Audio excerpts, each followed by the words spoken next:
Welcome to the GFY Podcast, a podcast by healthcare professionals providing insight on how to navigate your health so that you can go fix yourself. The GFY Podcast is hosted by Mike Bruno, chiropractor and athletic trainer, and me, Michael Stant, an athletic trainer and certified strength and conditioning specialist. Although we are healthcare providers, we are not your healthcare provider. We will discuss general health interventions in this podcast, but you should not take that as health advice that works in every situation. Before doing anything on your own or making any lifestyle changes, please consult with your own physician. This podcast and views from this podcast are separate from our full-time jobs and our own opinions.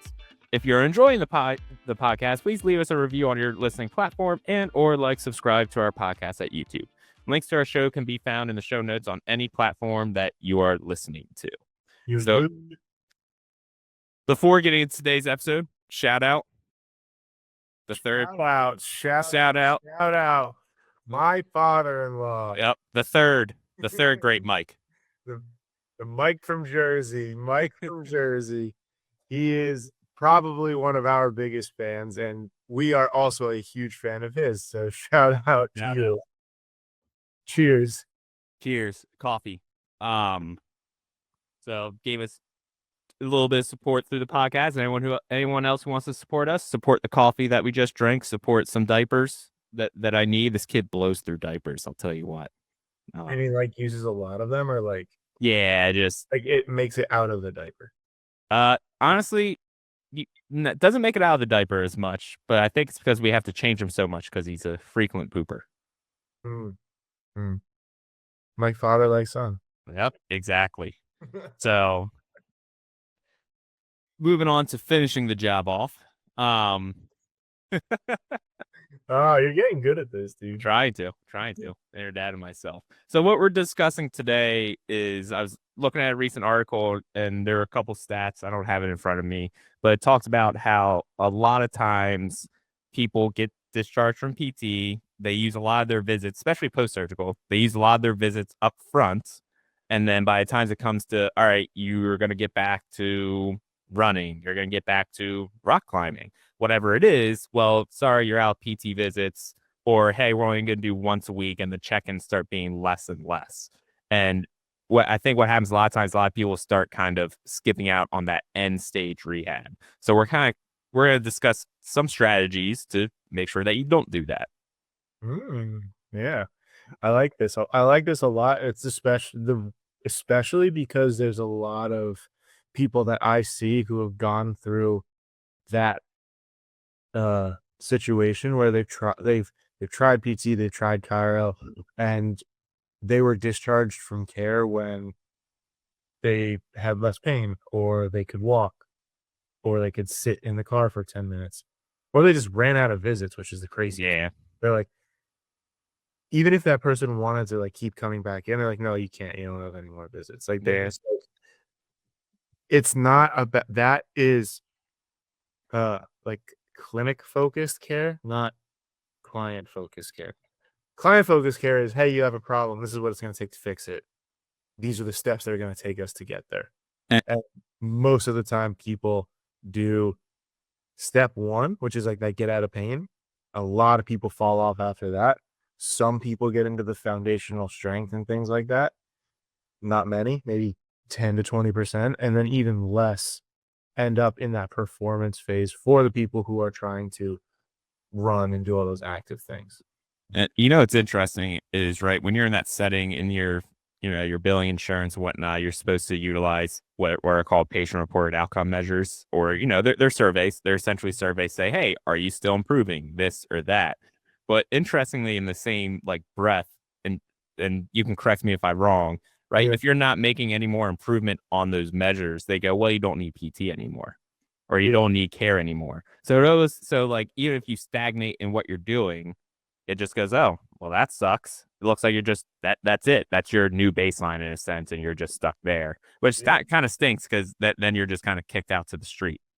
The super annoying part about those outcome measures too is a lot of them are pain focused, or we'll call activities of daily living. So your basic walking, talking, sitting kind of thing.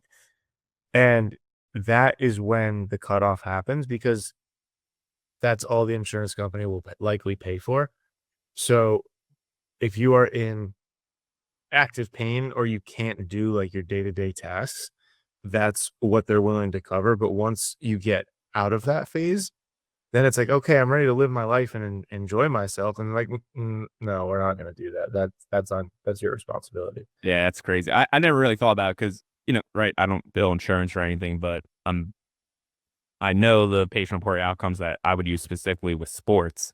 I guess in my head, I was like, oh, those are probably like utilized in decision making and whatnot. Like for me, there's a specific one for baseball. There's a specific one for like functional lower extremity when it comes to athletes. I think Yeah. lower extremity functional scale. So I'm guessing you don't actually use those ones if you're in a regular insurance setting. I mean, I'm not using, so like I me, know you're not really. me personally, I don't have to like prove it to anybody. Yeah. Besides the client, and like they don't necessarily care about that type of stuff. But like, I always say return to play because like that's how we were taught. But for people, like that's getting an athlete back on the field, but getting a client back to doing what they want to do, it's very hard for them to usually because especially if they've seen multiple people before, like they're conditioned to think like how we just talked about. So I'll ask them, hey, once we get out of pain, like what do you want to do? And they're like, oh, I just want to get out of pain. I'm like, all right, well, you can just take a handful of Advil, go to Costco, get the big bottle. Like that would work. Why not do that? I'm like, oh, because like I've done that and I want to like still be able to like go for a run. Hmm. Okay, so like last time when you got out of pain with your old Cairo, why weren't you able to run? Like they just like cracked my back. I didn't have any like stepping stones back, and every time I tried to run, it hurt again, and I got stuck in the cycle of like I felt good enough to you know, work, but I didn't feel good enough to like be active. I was like, and then I like exactly. We need to actually address that in a guided environment because there are more bumps in the road in the end stage phase of care than there are in the pain stage. Yeah, I It's think. yeah, Sorry. it's more no, you're good. It's more important to have somebody on your side helping you navigate that once you're out of pain and chasing something more specific because the target just shrinks. Yep. Being able to get out of pain, like there's a lot of things you can do. Being able to run at a specific pace is like a very narrow goal. Yeah, and like getting out pain's easy, and your body will probably do whatever it can just to get out of pain by compensating or sending you pain signals on things that bother it. Like, right? Like you'll be, hey, just stop doing that, and you just go okay. Yeah. And unfortunately, sometimes you got to work around it sometimes. So Yeah. I wanna blow up the whole industry right now where time will solve a lot of problems. yeah, I mean, you could just wait a year, but like, what's gonna happen if you just take off for a year, then you go, oh, I haven't ran in a year. I'm gonna go see what it feels like. Well, Yeah. that's where you get into trouble. Yeah, like right. That's what a lot of people do though. Like you see in the high school setting with high school athletes too, where it's like, all right, 2 weeks off. All right, well, I'm just gonna go back to practice after those 2 weeks. Well, you did nothing for 2 weeks, right? You need some time to kind of build back into it. That's like a huge difference. So like my dad hurt his knee pretty bad and the doctor literally said, he's like, "Do you plan on running marathons or like squatting 500 pounds?" And he's like, "No." I'm like, "Okay, we don't even have to do surgery." Because he like tore some ligaments and stuff. Yeah. And you can heal on your own. And then like once you're back to, daily life type stuff, then you're good. But, like, if that was a kid who wanted to play soccer again, that advice would not work No. at all, right? So, same that feels more obvious in, like, a, "Hey, torn ligament," like, an obvious situation, but the exact same thought process applies across anything. So, like, if your back hurts, doing something specific, taking some time off might make you feel better in the short term, but it's not going to solve the problem long term. So, like, I say that where, like, time will, like, reduce symptoms, that does not mean time's going to solve problems. Yeah. Probably gonna make problems worse because you're gonna get, like, sucked into that bad habit, those bad movement patterns, and that's gonna become your normal, and there's a whole runaway train from there. Yeah. So I think I want to give some tips. All right, let's say you got someone coming off of whatever injury. You can say back, just whatever. They've had knee pain for a while. They get out of pain. Let's Yeah. say it's been going on for 3+ months. I think some of it's like tampering expectations of like, for me, for a running program, for someone like that, I'd be like, hey, we're actually just going to start off. You're going to run one day, and it's probably going to be like a fartlek, what you would call it, a jog for 2 minutes, walk for 1 minute. You're going to do it. Sorry, that's the actual name. Never heard of that before. No, I've heard of it. It's just the way that you said it just sounded so funny. But you do that, and then you would take 2 days off, and then run one day. Right. That is how slow the progression will start. And you do that for 2 weeks, and then it's go, all right, can we do 1 day on, 1 day off? You're monitoring soreness, seeing if anything's crazy. Like I remember when you first started running, you're like, both my shins are killing me. And I was like, yeah, it's both. It's soreness. You will be fine. Yeah. And also, so like, I'm glad you brought that up because time off does not mean just stop. No, Time off can be like, stop trying. Like, if I always think of, it was Baker Mayfield or no, it was Gardner Minshew when he was trying to get his extra redshirt year. He like hit himself in the hand with a hair to break his hand. Like, imagine there's an activity that is the equivalent of that for you. So, like, you squatting is literally hitting your hand with a hammer for back pain. It's okay if we know that that's the aggravating activity. Let's not do that. Like, let's not be idiots. But at the same time, that doesn't mean just stop. There's 100 other squat variations that we can do that are still going to be good for all the other stuff that you're trying to accomplish without hitting yourself in the hand with the hammer. And then we can scale all of those things. But it's like when people say rest, they're like, okay, let's grab some popcorn, hit the couch, throw some sweatpants on, watch a movie. That's not what we mean by rest. No, and that's what even like I'll go my own example, right? I have foot pain because I ran like an asshole because I didn't run as fast as I wanted to in the marathon. Censor this. Yeah, I say I put explicit content. And so right, I was having this foot pain. I'll be honest, I didn't completely stop running. I just really lowered down to two days a week. And the reason why I was comfortable with it, I wasn't getting too concerned about it because the pain was jumping all over. There's no like nothing I was worried about, like, oh man, I did a stress fracture. But I was like, all right, you know what? I went down running 2 days a week is very, very light. And I just really made sure I lifted a lot and I cross trained a lot. I had a stair stepper and a bike. So like there are plenty of other options too of how to kind of stay trained and feel like you're still getting a sweat. 100%. So when we come to the end, so when we say end stage rehab, how do I want to present this? So when we say end stage rehab, we're out of pain, we have a foundation of strength, and now we're into the specific activity that we want to do. Yep. To be able to do that effectively, that is where I'm talking. I use this even, I'll get very semantics or, is that a word? With what we're doing. So I won't even say warm up, I'll say movement prep. To get people into the mindset of, hey, we're doing this because it's a breakdown, almost a skill acquisition thing. We're rewiring the brain, we're doing all of these things. Yeah, you might get a little sweaty and stuff, but it is going to start the process of getting you used to doing the good habit in the right way to reduce your risk of injury in the future long term. That's the goal, right? So if you ever played a high school sport, you know that one kid who dogged the warm up and he was just like moseying his way through, not taking it seriously, right? In high school, it's a little bit different, but don't be that guy in this situation because you're not going to get anything out of it and you're going to increase your risk of getting hurt again in the future because the biggest indicator of future injury is previous injury. Yeah. And so even going through the warm up, like for me, I'll give an example. So a common thing a lot of runners don't have is that their cadence. They don't take enough steps while running. So part of a warm up that even I do is I actually take a metronome, and let's say your goal is you say you run at 160 steps per minute. And let's say, all right, we want to increase that by 5%. The general like turn to get up to is 180. There's no real research behind it. It's just that all the people that run fast run at 180 steps per minute. But right, you want to do a 5% increase of 160, right? So we'll say it's 10. So you want to get up to 170. I take a metronome and we actually practice doing high knees at that pace and working on how do you get knee drive up, down, up, down. And that's actually part of the warm up before, so that when you start running, you're already kind of doing that. 100%. So, like in my context with all the guys, we'll use golfers with back pain, Mhm. right?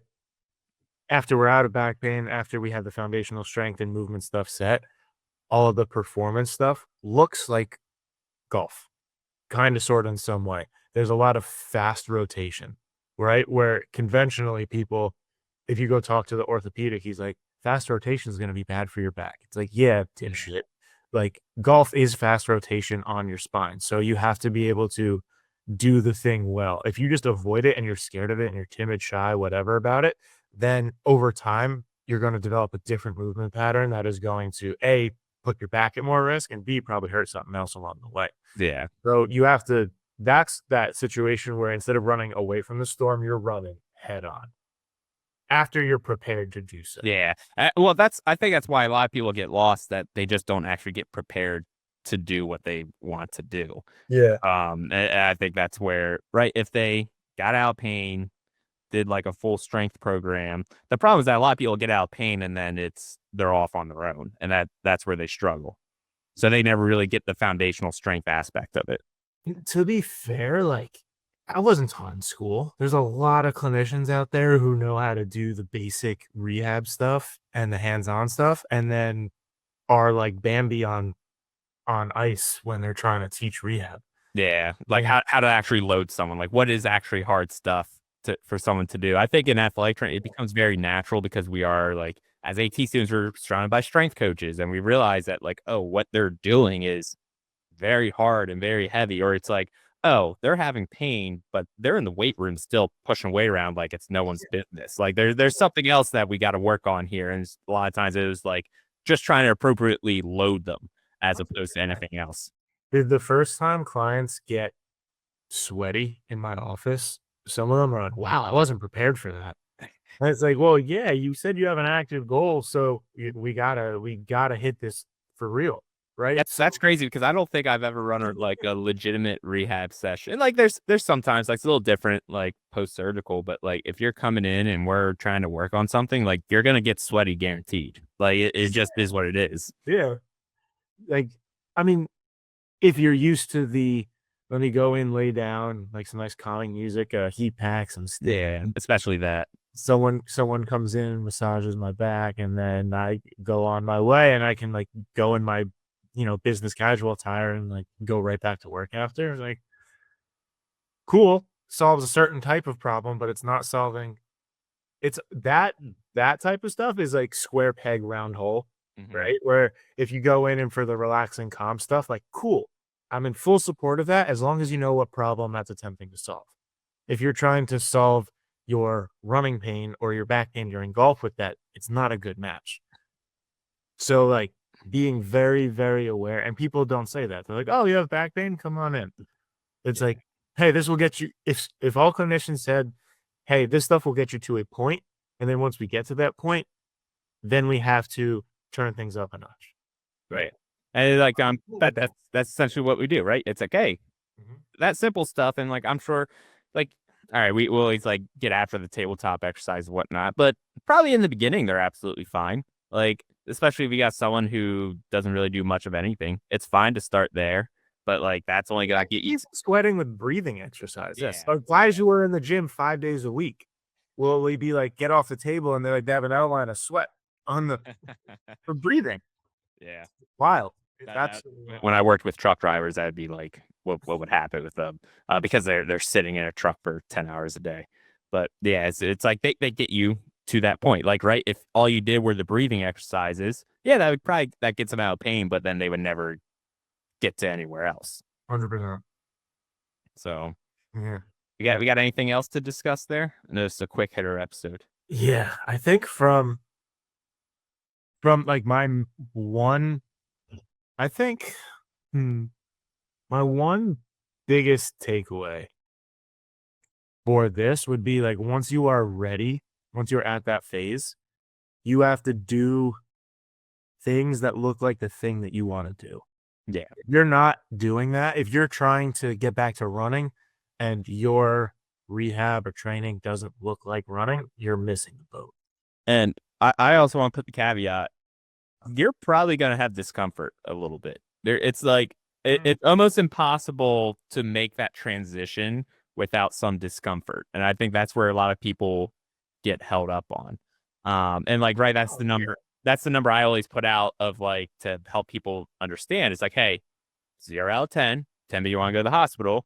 If it's a 4 out of 10 or lower, keep going. Don't if it's not We're with that line for sure, because it really looks, everyone thinks progress is like this straight line up and to the right. And it's really no, yeah, it's gonna go up and down.